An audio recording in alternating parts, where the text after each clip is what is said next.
अस्सलाम वालेकुम। FSc part number 1 का चैप्टर नंबर 6 हमने स्टार्ट किया हुआ था। आज उसका टॉपिक हम पढ़ेंगे बैक्टीरियल सेल स्ट्रक्चर। ठीक है, सबसे पहला स्ट्रक्चर जो है उसका है सेल मेम्ब्रेन। सेल मेम्ब्रेन जो है वो सेल वॉल के नीचे मौजूद होती है। ठीक है, ये बैक्टीरिया है उसके सारे स्ट्रक्चर्स हैं इसके अंदर। सबसे बाहर वाली जो है वो सेल वॉल है, उसके अंदर जो होती है वो सेल मेम्ब्रेन होती है। ठीक है, सेल मेम्ब्रेन के अंदर जो है ये वाला सारा ये साइटोप्लाज्मिक मैट्रिक्स होता है। ठीक है, उसके बाद ये दाने से जो होते हैं ये राइबोसोम्स होते हैं और ये वाला स्ट्रक्चर न्यूक्लियोइड होता है। ये इन्वेजिनेट पार्ट जो होता है वो मेसोसोम होता है और ये वाला हिस्सा जो होता है प्लाज्मिड होता है। ठीक है, अब सेल मेम्ब्रेन की नेचर ये होती है कि ये दिन होती है, फ्लेक्सिबल डेलिकेट फॉर्म में होते हैं। ठीक है, पतली होती है, फ्लेक्सिबल होती है, डेलिकेट फॉर्म होती है। और इस सेल मेम्ब्रेन के अंदर जो है वो स्टीरॉल्स जो होते हैं वो नहीं होते, लाइक कोलेस्ट्रॉल वगैरह मौजूद नहीं होता। ठीक है, और सेल मेम्ब्रेन का आगे क्या है, इसका रोल क्या है कि ये रेगुलेट करती है transportation of glucose, protein, sugar, electrons and substances, यानी कि इन सब चीज़ों की जो है ट्रांसपोर्टेशन को ये रेगुलेट करती है। कौन? Cell membrane. ठीक है, अब उसके बाद जो है अगला स्ट्रक्चर जो है मेसोसोम है। ये वाला जो है वो मेसोसोम है। जब सेल मेम्ब्रेन अंदर की तरफ इन्वेजिनेट हो जाती है, ठीक है, तो वो एक स्ट्रक्चर बनाती है जिसको क्या कहते हैं? मेसोसोम कहते हैं।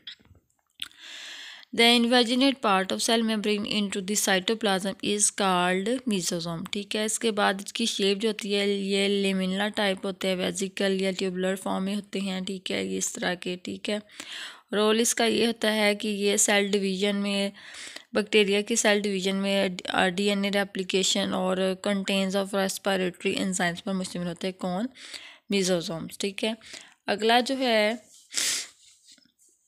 अगला हमने स्ट्रक्चर पढ़ना है साइटोप्लाज्मिक मैट्रिक्स बैक्टीरिया के। ये सारी स्ट्रक्चर्स हम पढ़ रहे हैं।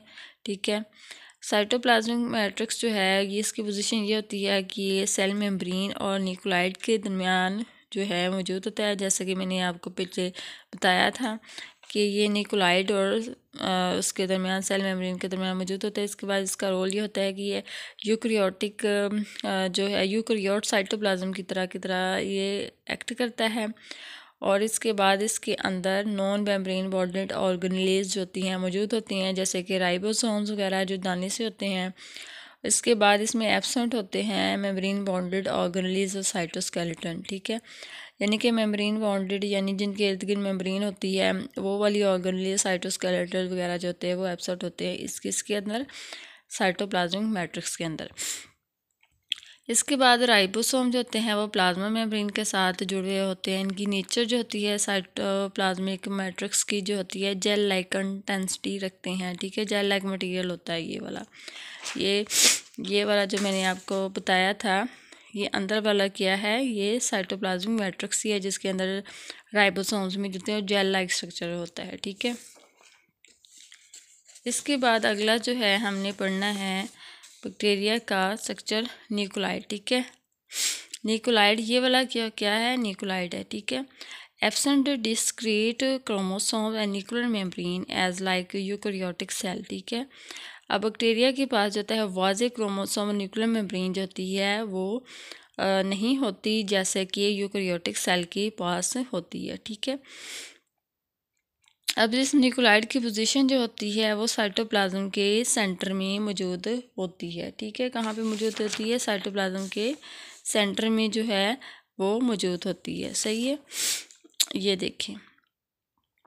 और इसके बाद जो है न्यूक्लियर मटेरियल जो होते हैं ये सिंगल होते हैं। ठीक है, दे हैव सिंगल क्रोमोसोम यानी कि हैप्लॉइड होते हैं। इसके बाद न्यूक्लियोइड जो होता है irregular shape of dense area where aggregated of nuclear material. ठीक है, ये क्या है? एक इरेगुलर शेप होती है जहाँ पे न्यूक्लियर मटेरियल जो है वो एग्रीगेट होते हैं, इकट्ठे होते हैं, मौजूद होते हैं। और ये डेंस एरिया होता है न्यूक्लियोइड।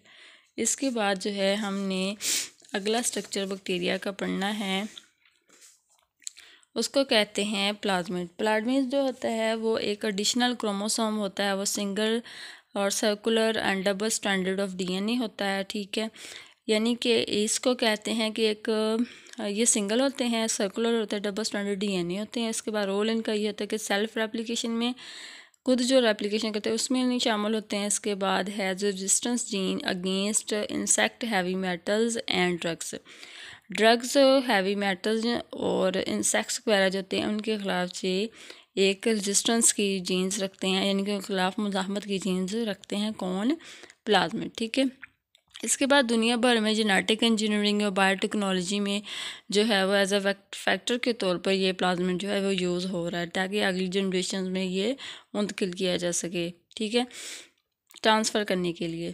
इसके बाद जो है अगला बैक्टीरिया का स्ट्रक्चर जो है वो है राइबोसोम्स। ठीक है, ये ट्रिनी ग्रैन्यूल्स होते हैं जैसे मैंने आपको बताया, और आरएनए प्रोटीन से मिलकर बनते हैं और प्लाज्मा मेम्ब्रेन के साथ अटैच होते हैं, और इनका साइज जो होता है यूकैरियोटिक राइबोसोम 70 से कम होता है। रोल होता है इनका प्रोटीन की सिंथेसिस करना। इसके बाद आ जाते हैं ग्रैन्यूल्स एंड स्टोरेज बॉडी। ठीक है, ये बहुत इंपॉर्टेंट है।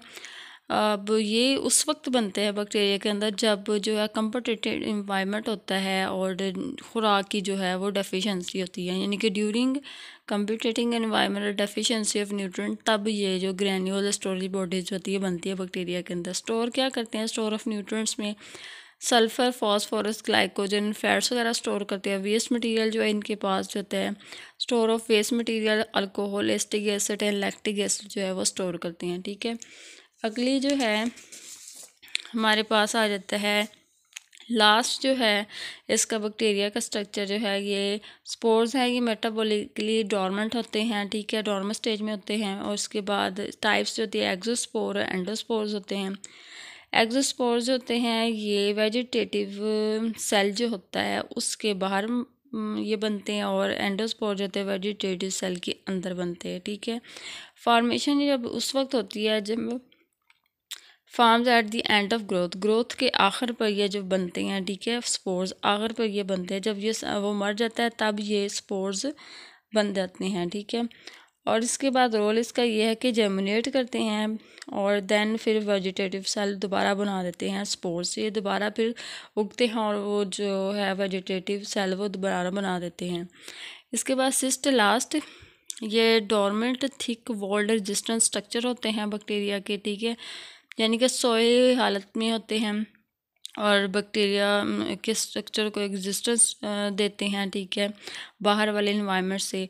इसके बाद ये इनका रोल ये होता है कि जर्मिनेट करते हैं then of vegetative cell, germinate करते हैं then form vegetative cell, germinate करते हैं उसके बाद वेजिटेटिव सेल बनाते हैं, और इसके बाद दे आर नॉट रजिस्टेड, और वो रजिस्टेड नहीं होते। ये सारे जो है बैक्टीरिया के स्ट्रक्चर्स जो हैं हमने 1 बाय 1 पढ़े हैं, बहुत इंपॉर्टेंट हैं। अपना ख्याल रखिएगा। अल्लाह हाफिज़।